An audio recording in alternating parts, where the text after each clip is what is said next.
A H1N1 ela é causada pelo vírus influenza A e pode levar a complicações graves, especialmente em grupos de risco, como idosos, gestantes, crianças pequenas e pessoas com comorbidades. A vacinação é a principal medida de prevenção e controle, como disse o Fernando. Para explicar a doença e entender sobre a importância da imunização, conversamos agora com Boaventura Braz, médico infectologista. Doutor, um bom dia para o senhor, muito obrigada, viu? Bom dia. Bom dia aos telespectadores. Doutor, para começar, eu queria que o senhor explicasse para a gente o que é o vírus H1N1 e quais que são as principais características que diferenciam esse vírus para outros tipos de influenza. Bem, o H1N1 é um sorotipo do influenza A. Nós temos dois grandes grupos de influenza, que é o influenza A e B, que podem acometer o ser humano.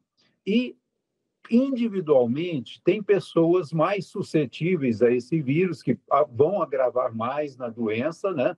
E daí a importância que todas as pessoas sejam vacinadas. Só para lembrar, o Ministério da Saúde ele coloca grupos que devem tomar a vacina, e nesses grupos hoje está com 45% de proteção em Goiânia.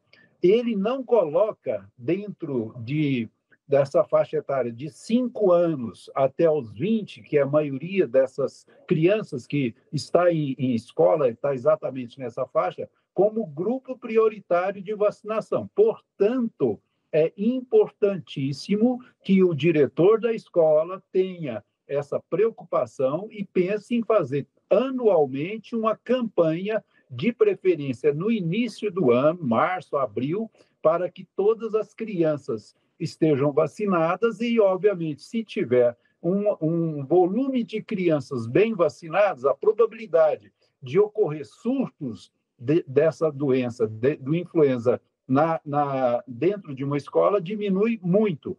E mesmo quando um ou outro poderá adoecer, as outras estando protegidas, a coisa não vai disseminar, né? Então, o influenza é o responsável pela gripe, tá? A gripe que pode ser um quadro benigno, mas, infelizmente, algumas pessoas podem evoluir mal, como ocorreu aí no estado, em Goiânia, nesses últimos dias. E quais são os sintomas mais comuns dessa infecção por H1N1 e como que eles se comparam com os da gripe comum? Ótima pergunta. Na realidade, os sintomas iniciais de uma gripe é sempre igual, independente de ser um H1N1 ou qualquer outro sorotipo. Ela vai ser um estado gripal com quadro de febre alta, súbita, começa com muita febre, um quadro súbito, né? Tosse, pode ser uma tosse inicialmente seca, um mal-estar geral, uma fraqueza geral, falta de apetite, inapetência, né? Quer dizer, uma falta de apetite, pode ter náuseas, pode chegar a vomitar, né? Então, esse é um quadro inicial que normalmente dura aí 3, 4, 5 dias. Se essa pessoa agravar, obviamente que pode evoluir com a pneumonia mais severa, pode ter pneumonia bacteriana secundária à instalação do influenza inicial e, obviamente, as pessoas que mais sofrem com isso são os idosos e as crianças. Porém, como nós estamos vimos esses últimos dias, tivemos surtos em faixas etárias que não são obrigatórios a vacinação. Porém, é recomendado que essas crianças, a partir dos 5 anos até os 18, 19 anos, se protejam também exatamente para evitar esses surtos e mesmo porque a gente nunca sabe quem vai evoluir mal. Então, o mais sensato é vacinação. Doutor, e como que é transmitido o vírus H1N1 e quais as principais formas de prevenção? Bem, a transmissão é via respiratória principalmente. É claro que pode, através da mão, contaminar o material e alguém se contaminar, mas o mais importante é exatamente via respiratória, seja pela tosse, seja o contato mais íntimo com a pessoa que esteja sintomática naquele momento da doença, tá? Então, se essa pessoa estiver sintomática, se for uma criança, os familiares não devem mandar essa criança para a escola. E se há algum surto dentro de uma escola, obviamente que todo mundo deveria estar usando máscara nesse período. Ótimo. Quais são os tratamentos mais indicados nesse ponto? E quando se agrava, tem que procurar o hospital, né? Sim. A doença, quando diagnosticada precocemente, uma gripe por influenza diagnosticada precocemente, tem tratamento antiviral e uma droga muito satisfatória, tá? Que é o nome comercial Tamiflu, que é o oseltamivir, né? Quanto mais precoce, quanto mais cedo puder ser feita essa medicação, melhor o resultado. E se, infelizmente, agravar, obviamente, essa criança ou essa pessoa precisa ser internada para o acompanhamento. Doutor, por que a vacina é importante? A vacina, primeiro, ela pode, nessa faixa etária de pessoas saudáveis, ela já tem uma alta taxa de proteção para a pessoa nem apresentar a doença. Porém, ela tem uma importância fundamental, principalmente no idoso, porque mesmo se ele adoecer, diminui muito o risco dessa pessoa ser internada, porque a hospitalização vai cair vai cair em 70% dos casos de pessoas que foram vacinadas não vão precisar de internação. E, obviamente, diminui muito o risco de morte. Por que ainda existem esses grupos prioritários para vacinar? Por que não abre para todo mundo de uma vez, doutor? É muito por questões, infelizmente, econômicas, né? Porque a vacinação ela tem indicação formal nesses grupos, que são os grupos que mais adoecem, que têm risco de hospitalização, que têm risco de morte. Mas, eventualmente, nós temos as exceções, como nós vimos aí nessas últimas semanas, crianças na faixa etária de 10 a 15 anos falecerem pela doença, né? Então, o sensato são os pais e as escolas se preocuparem em fazer campanhas todo ano, principalmente no início do ano, como algumas escolas já fazem, né, para evitar que haja quadros como aconteceu agora recente. Quais são os grupos prioritários em relação ao H1N1? Crianças de 6 meses até 5 anos, tá? E os idosos, a partir dos 50 anos, já podem vacinar.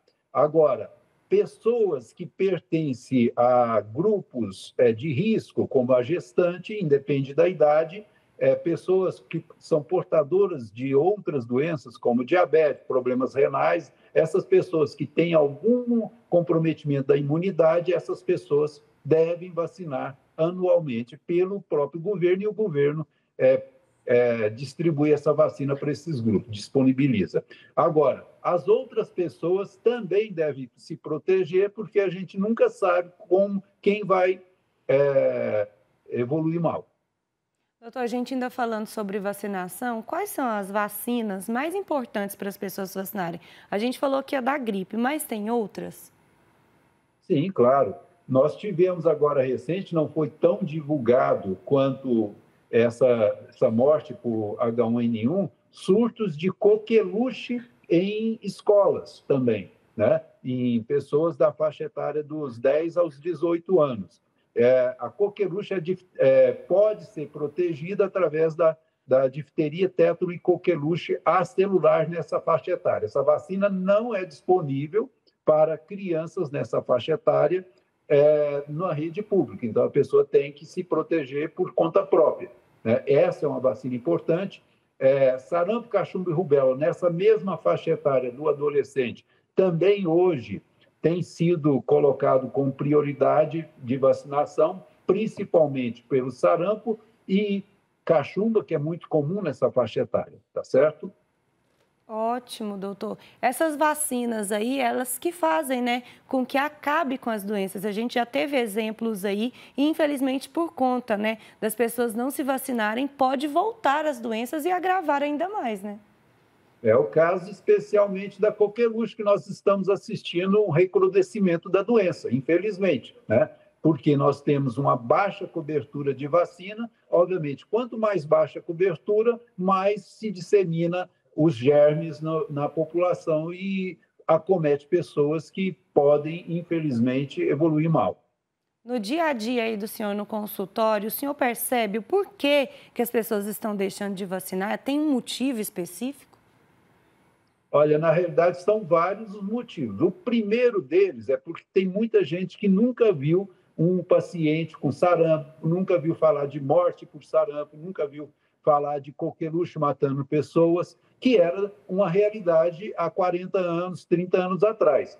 Mas, graças à vacinação, nós praticamente reduzimos isso a casos esporádicos. Mas, na medida que as pessoas não se protegem, não têm a preocupação de verificar o cartão vacinal, as necessidades de reforços, nós abrimos espaço para essa reintrodução dessas doenças na nossa população.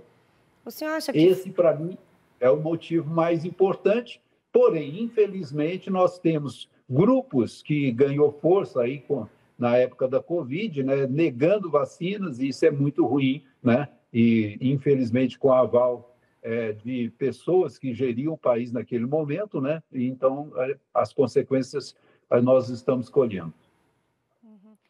Doutor, o senhor acha que falta política pública também para incentivar ainda mais as pessoas ou não? Eu acredito que, nesse momento, a parte de gestão pública tem tentado fazer o seu papel. Poderíamos melhorar do ponto de vista de campanha, de divulgação, como vocês estão aproveitando esse momento para fazer, né?